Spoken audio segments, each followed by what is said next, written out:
தவமேஜியம் நேயர்களுக்கு வணக்கம். ஞானம்தான் பிரம்மம். பிரம்மத்திற்கு உன் ஞானம் தேவையில்லை.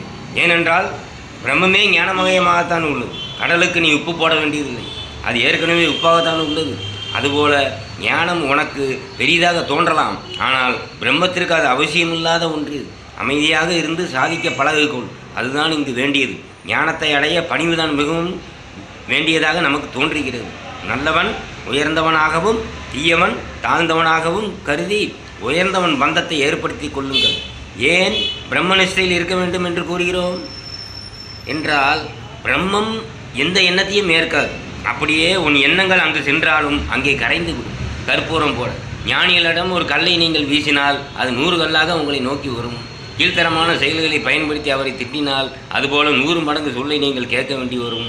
அதனால் மிக கவனமாக அவரிடம் நடந்து கொள்ளுங்கள். ஏனென்றால் அது பிரம்மமாக உள்ளது.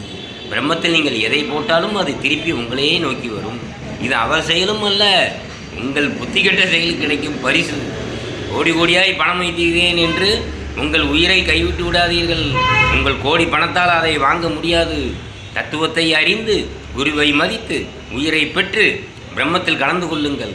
பூவுக்குள் மறைந்திருக்கும் வாசம் போல், பாலில் மறைந்திருக்கும் நெய் போல் பிரம்மமும் நம்முள் மறைந்தே உள்ளது. நம்மிடம் உள்ள பொருள்தான், ஆனால் அதில் வெளிப்படாமல் உள்ளது. நம்மிடம் உள்ள பொருள்தான், ஆனால் அது வெளிப்படாமல் உள்ளது. வெளிப்பட்டவர் ஞானியாகி விடுகிறார், வெளிப்படாதவர்கள் பூமிக்கு உரமாகி விடுகிறார்கள். எந்த மேடை உனக்கு சிறப்பை தரும் என்பதை நீ அடைந்த நிலையை பொறுத்தே உள்ளது. நமது வாழ்க்கை நாடகத்தில் பல மேடைகள் உள்ளன. பல மேடை. என்ன மேடை? பால மேடை, வாழ்க்கை மேடை, இளமை மேடை, பருவ மேடை, முதுமை மேடை, ஞான மேடை. இதில் ஞான மேடையில் உள்ளவர்கள் அனைத்து மேடைகளையும் சமமாக பார்ப்பார்கள். பால மேடை, இளமை மேடை, பருவ மேடை, இந்த 3 மேடையில் உள்ளவர்கள் மற்ற மேடைகளை மதிக்க மாட்டார்கள். முதுமை மேடையில் மற்றவர்களை மதிக்க நினைத்தாலும் உடல் ஒத்துழைக்காது.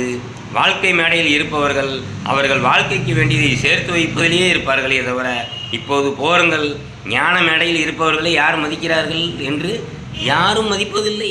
ஞான மேடையில் இருப்பவர்களை ஞான மேடைக்கு வருவோர் மட்டுமே மதிப்பார்கள், வேறு யாரும் மதிக்க மாட்டார்கள். ஒரு 4 பருவம் உள்ளது. மாம்பழத்தில் பார்த்தீங்கன்னா 4 பருவம். முதல் பருவம் துவர்க்கும், அப்புறம் புளிக்கும், பிறகு இனிக்கும், பிறகு அது அழுகி நாற்றம் எடுத்து கீழே விழுந்து வரும். இதற்கு 4 பருவம் இருக்கா? அதுபோல தான் மனிதர்களுக்கும் 4 பருவம் உள்ளது. பால பருவம், இளமை பருவம், முதுமை பருவம், இறப்பெனும் பருவம். இந்த பருவத்தையும் இந்த சுவையின் போல தான் பருவத்திலையும் நடக்கிறது. முதல்ல பால பருவம் தோற்பாக இருக்கும், 2வது பருவம் பிடிக்கும், 3வது பருவம் இனிக்கும், இளமை பருவம் அது இனிக்கும். பிறகு அழுகி போகும் நேரத்தில் வரும் அந்த இறப்பான பருவம் ஒரு மாதிரி நாத்தம் எடுக்கும். எதுக்கு நாத்தம் எடுக்குது? மலை ஜலம் நிறைந்து பட்டினத்தாரை தானே சொல்கிறார்.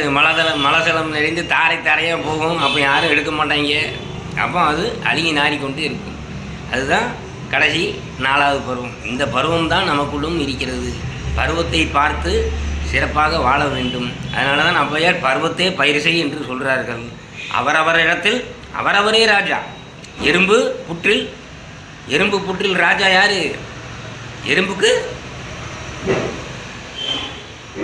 எறும்பு புற்றில் ராஜா, பாம்பு புற்றில் ராஜா, சிங்கம் காட்டில் ராஜா, பறவை வானத்தில் ராஜா, புழு மண்ணுக்குள் ராஜா. எறும்புக்கு யானை ராஜா ஆக முடியாது, சிங்கத்துக்கு எலி ராஜா ஆக முடியாது. அவரவர் தக்கபடி இறைவன் அவையங்களை எல்லா உயிர்களுக்கும் அளித்திருக்கிறான். அதுவாக நடக்கிறது, அதுவாக பேசுகிறது, அதுவாக உருவாகிறது, அதுவாக மென்மை பெறுகிறது, அதுவாக வலுவும் பெறுகிறது, அதுவாக அணுவாகிறது, அதுவாக தோன்றுகிறது, அதுவாக மறைகிறது. அதுவாக என்பதற்கு பொருள் உள்ளது. இயற்கையாக என்றும் தானாக என்றும் சுயம்புவாக என்றும் நடக்கும். அந்த சம்பவத்திற்கு பொறுப்பு ஏற்காமல் இருப்பது இப்படி பல உண்டு. இது எதுவும் அவன் நடத்துவதில்லை, இது யாவும் அவனின்றியும் நடப்பதில்லை. சூரியன் யார் கையில் அடபடவும் இல்லை, ஆனால் சூரியனின் கதிர்கள் இல்லாத அணுக்களும் இல்லை. ஆனால் சூரியன் எந்த வேலையும் செய்யவில்லை. இதுதான் இங்கு நடக்கிறது. பிரம்மத்திலும் இதுதான் நடக்கிறது. உணர்ந்து செயல்படுங்கள். வணக்கம்.